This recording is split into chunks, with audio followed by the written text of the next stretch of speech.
مسجدیں بھری ہوئی ہیں، پارک بھرے ہوئے ہیں، تو مسجدوں کو اپنی بقا کی جنگ شروع ہو گئی۔ آپ یہ بھی دیکھیے جب سے پارک میں عید ہونا شروع ہوئی ہے تو مسجدوں سے لوگ چلے گئے۔ تو میری آپ سے گزارش ہوگی کہ اس کو تھوڑا ری تھنک کیجیے۔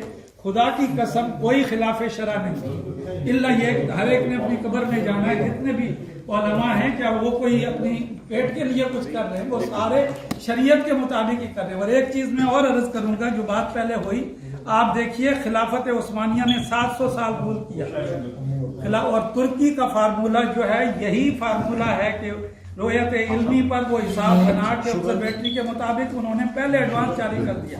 اور ایک سال ایسا بھی آیا تھا لندن میں کہ سعودیہ نے عید نہیں کی تھی، لیکن ترکی مسجد جو یہاں پر ووڈ گرین میں ہے انہوں نے اس دن عید سیلیبریٹ کی، اور پوری دنیا میں جتنے بھی ان کے مراکز ہیں وہ سارے ترکی گورنمنٹ رول کرتا، ہر چیز وہاں سے لے رہے ہیں۔ صرف ایک جو ہے وہ مون کی شہادت پر آ کے جو ہے مشکل ہو جاتی ہے۔